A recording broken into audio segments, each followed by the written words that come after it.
মানে? মানেটা আমি বলছি। কথাটা বলতে বলতে নিমু শিকদার চৌধুরী বাড়িতে প্রবেশ করে। নিমু শিকদারকে দেখে কাব্য বিরক্ত হয় কিছুটা। নিমু শিকদার সেদিকে নজর না দিয়ে বলল, কয়েক মাসের মধ্যে আমরা ইতালি যাচ্ছি। তুমি তো জানো অর্ণব আর তার ওয়াইফ ইতালি থাকে কাজের জন্য। অর্ণব তো তোমাদের অনেক আগেই বলেছে সে আমাদেরকে তার কাছে নিয়ে যাবে। এখন সে পুরোপুরিভাবে সেটেলড ইতালিতে, তাই সে যাচ্ছে আমাদেরকে ওখানে নিয়ে যেতে। কাব্য অনুলেখার দিকে একবার তাকায় শান্ত চোখে। সে বলল, তো এসব আমাকে বলছেন কেন? নিমু শিকদার হেসে বলল, ওই যে আমার করা একটা ভুলের জন্য বলছি। অনুলেখাও যাচ্ছে আমাদের সাথে। আপাতত সে ওখানেও নিজের পড়াশোনা কমপ্লিট করবে।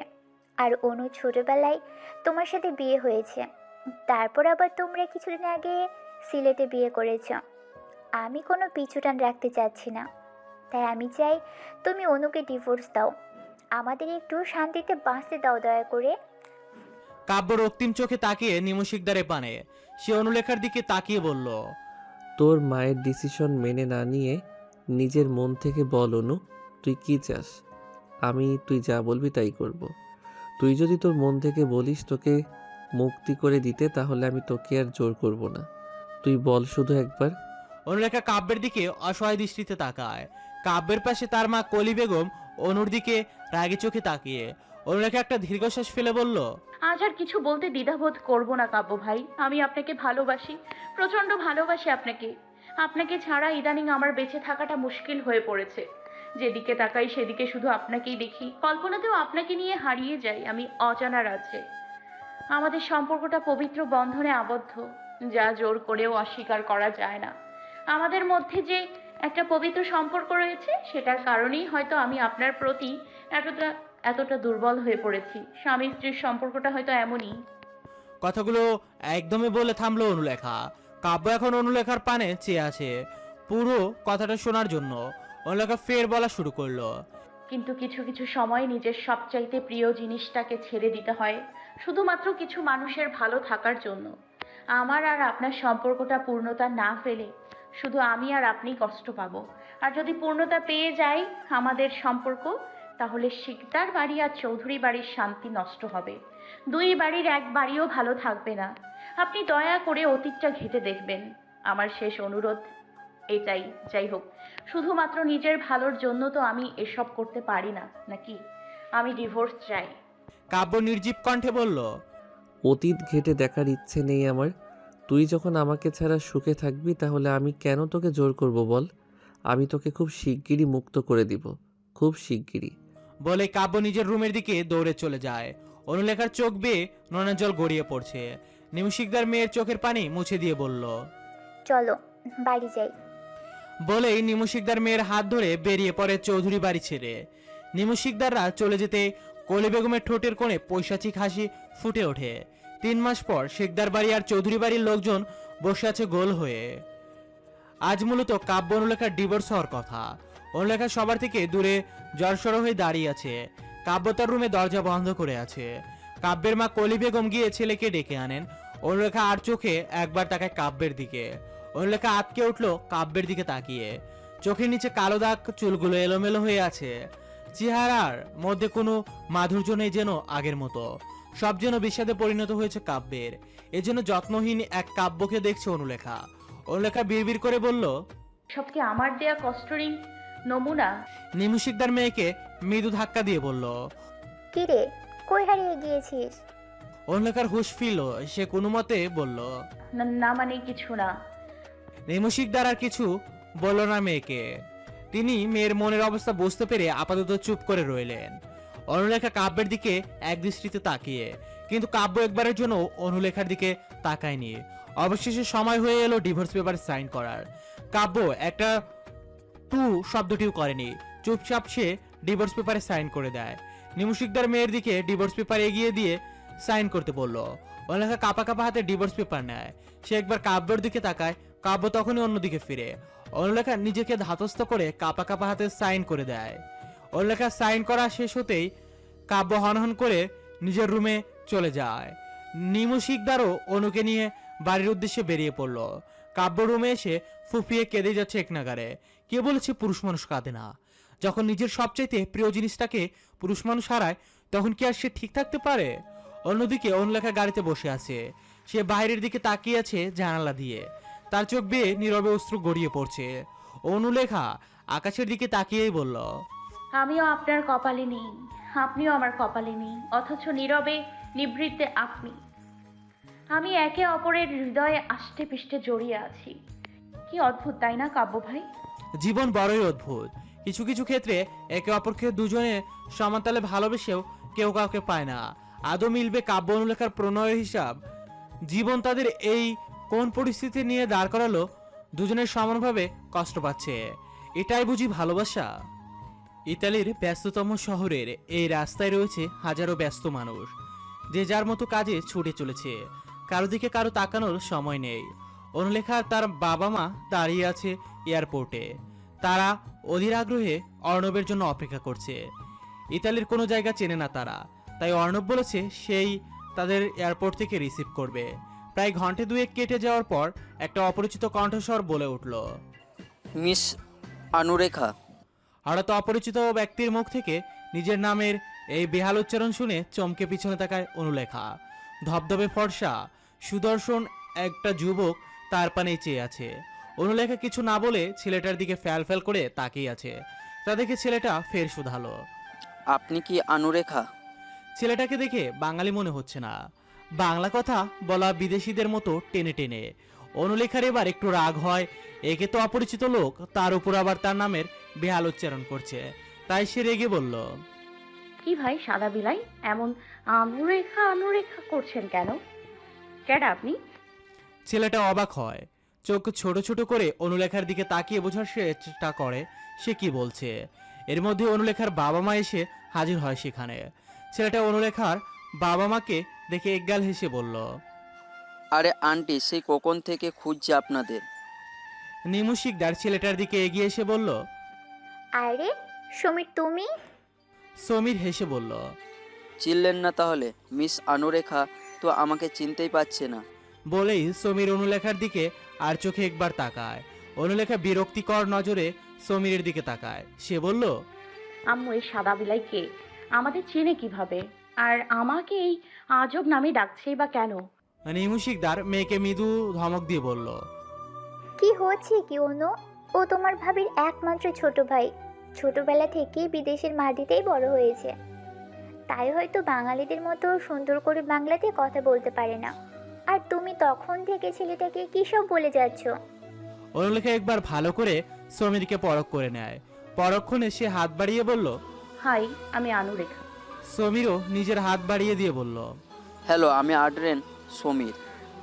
সবাই কুশল বিনিময় করে গাড়িতে গিয়ে বসে। অর্ণব ব্যস্ত থাকায় সমীরকেই পাঠায় অনুলেখাদের আনার জন্য। সমীর গাড়ি স্টার্ট দেয় নিজ গন্তব্যে যাওয়ার উদ্দেশ্যে। অনুলেখা জানালা দিয়ে বাইরের দিকে তাকিয়ে ইতালির এদিক সেদিক পর্যবেক্ষণ করছে। দোতলা একটা বাড়ির সামনে এসে গাড়ি থামায় সমীর। সে গাড়ি থেকে নেমে অনুলেখা নামার জন্য গাড়ির দরজা খুলে দেয়। অনুলেখা গাড়ি থেকে নেমে বাড়িটার দিকে মুগ্ধ চোখে তাকিয়ে আছে। বাড়ির চারপাশে নানা রকমের ছোট বড় ফল ফুলের গাছ। বাড়িটা একটা নির্জন জায়গায় অবস্থিত। বাড়ির চারপাশে সবুজ ঘেরা গাছপালা। সব মিলিয়ে বাড়িটার সৌন্দর্য দ্বিগুণ করে তুলেছে বাড়ির চারপাশের এই শান্ত পরিবেশ। বাড়ির ভিতর থেকে অনুলেখার ভাবি আনেত্তা বের হয়ে আসেন। অনুলেখা এই প্রথম তার ভাবিকে সরাসরি দেখছে। অর্ণব মূলত এখানে পড়ালেখা করতে এসেছে। সেখানেই পরিচয় হয় আনেত্তার সাথে। তারপর দুজনের মধ্যে প্রেমের সম্পর্ক গড়ে ওঠে।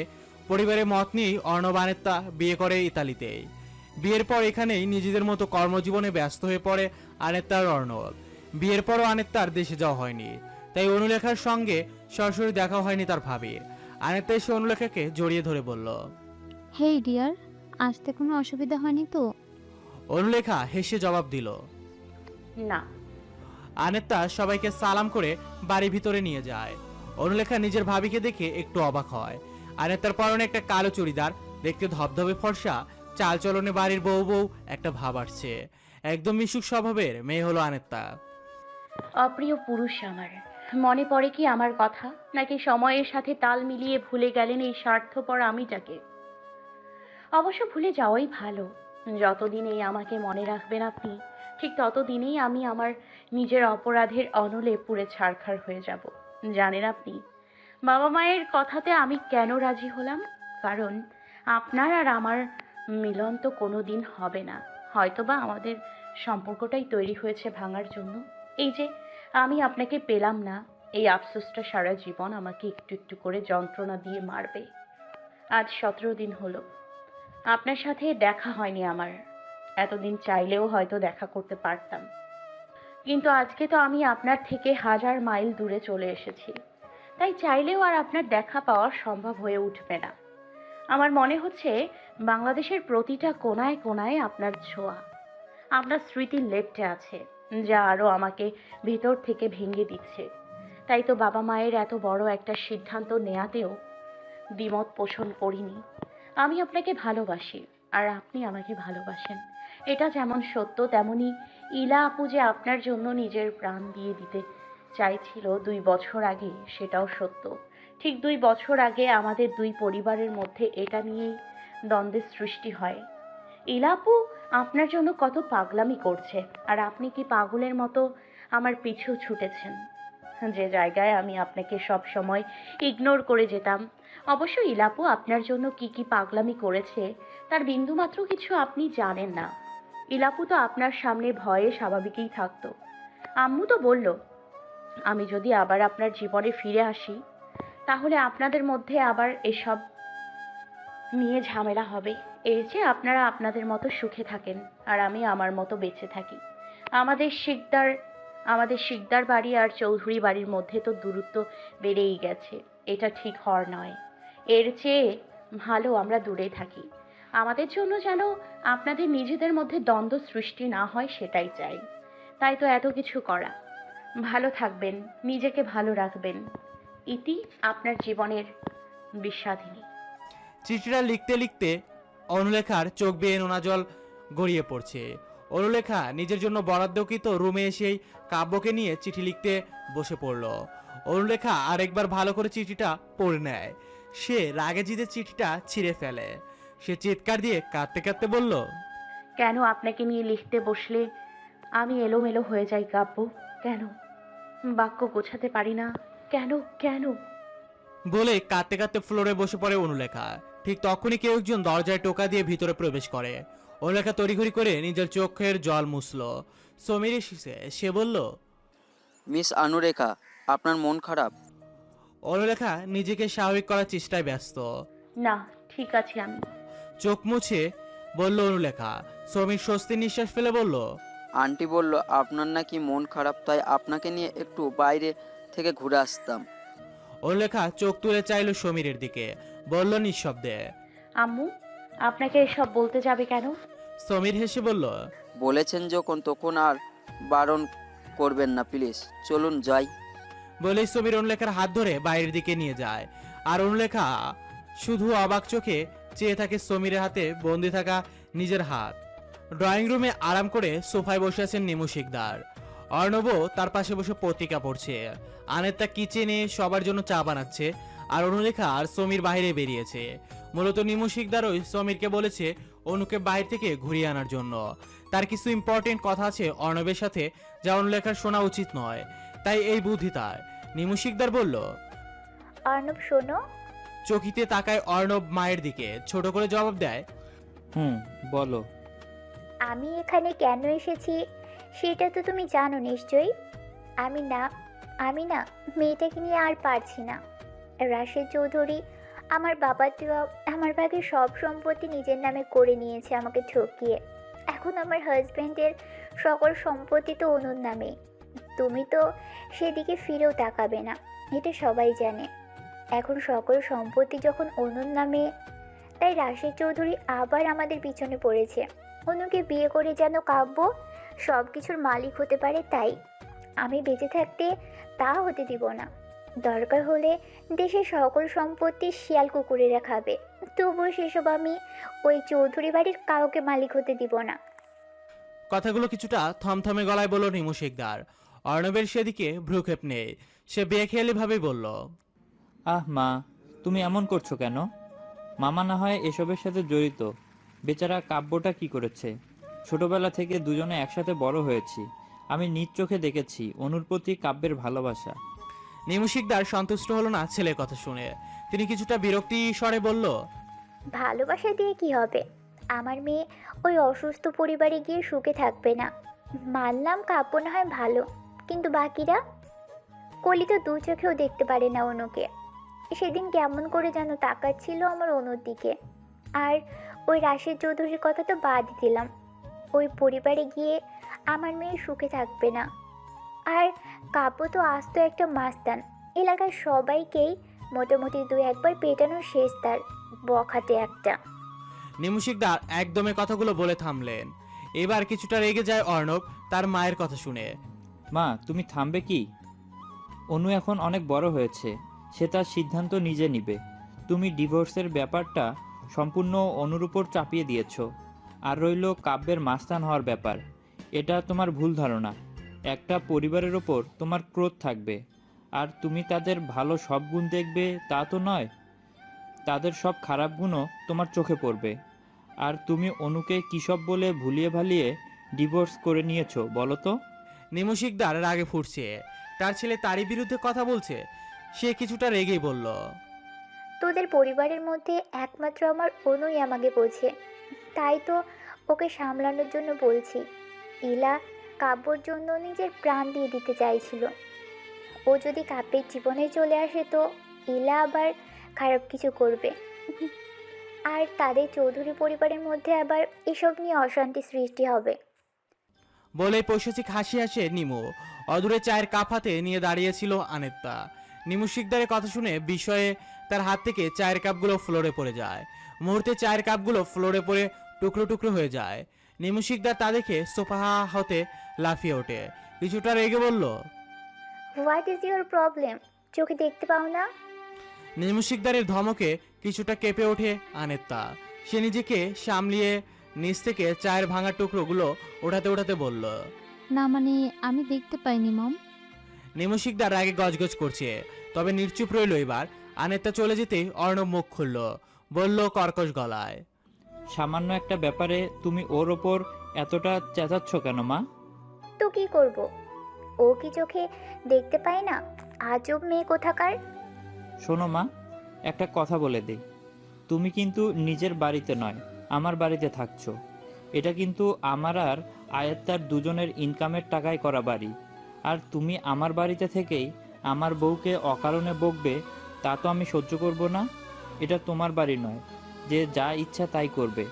আমার জীবনসঙ্গীকে অপমান করার রাইট তোমার নেই। আমি অনু নই যে সব কিছু চুপচাপ সহ্য করে যাব। অর্ণব প্রচন্ড বিরক্ত গলায় কথাগুলো বলল। সে আর এক মুহূর্ত মায়ের পাশে দাঁড়ালো না। হনহন করে সিঁড়ি বেয়ে নিজের রুমে দিকে চলে গেল সে। আর এদিকে চরম অপমানে নিমু শিকদার আগে ফুটছে। তিনি যেন নিজের কানকে বিশ্বাস করতে পারছেন না। সবসময় নিজের দাপটে সবকিছু চলেছে, হঠাৎ নিজের ছেলের এত অপারগতা যেন তিনি বিশ্বাসই করতে পারছেন না। তখন শেষ বিকেল, অনুলেখা আর সমীর দুজনে পাশাপাশি হাঁটছে। সমীর অনুলেখাকে আশেপাশের জিনিস দেখাচ্ছে আর এটা ওটা বলে গল্প করার চেষ্টা করছে। অনুলেখা প্রচন্ড বিরক্তির সাথে শিশু সহ্য করে যাচ্ছে। সমীর এক সময় বলল, আচ্ছা অনুরেখা, তোমার বয়ফ্রেন্ড আছে? সমীর কৌতূহলের সাথে অনুর দিকে তাকিয়ে। অনুলেখা ওর রক্তবর্ণ চক্ষু দুটো মেলে সমীরের দিকে চাইলো, তারপর বলল রুষ্ট স্বরে, আপনি প্লিজ আমাকে অনু বলে ডাকেন, তবু এসব অদ্ভুত নামে ডাকবেন না দয়া করে। সমীর ছোট করে জবাব দেয়। আচ্ছা, আর আমার প্রশ্নের উত্তর? অনুলেখা বলল, বয়ফ্রেন্ড নেই। সমীর খুশিতে আত্মহারা হয়ে পড়ল। মনে এফোর ওফোর জুড়ে তার খুশির জোয়ার। বয়ফ্রেন্ড নেই ঠিকই, তবে বর আছে। বলে সামনের দিকে হাঁটা শুরু করলো অনুলেখা। অনুলেখার এহেন কথা শুনে তাজ্জব বনে গেল সমীর। সে এমন কিছু আশা করেনি অনুলেখার কাছ থেকে। পরক্ষণে ভেবে নিল অনুলেখা হয়তো তার সাথে ফান করছে, তাই সেও আর কিছু মনে না করে অনুলেখার দিকে এগিয়ে গেল। একটা নির্জন রাস্তা দিয়ে হেঁটে চলেছে অনুলেখার সমীর। কারো মধ্যে কোনো কথা নেই। অনুলেখার কাছে এখানে সবকিছুই বোরিং লাগছে। মন টিকছে না অচেনা অজানা এই দেশে। এদিকে সমীর খেয়াল করলো অনুলেখা শুধু একটা কুর্তি পরে আছে, গায়ে তার কোনো শীত নিবারণের জামা নেই। এদিকে এখন কনকনে ঠান্ডা পড়েছে, তাই সমীর নিজ থেকেই বলল। অনু, তোমার ঠান্ডা লাগছে নাকি? অনু পিছনে ফিরে তাকায়, ছোট করে জবাব দিল। জানতাম না একদিকে এত ঠান্ডা পড়েছে। সমীর কিছু বলল না, নিঃশব্দে নিজের গায়ের জ্যাকেটটা খুলে সে অনুর দিকে বাড়িয়ে দিল। বলল নির্জীব গলায়।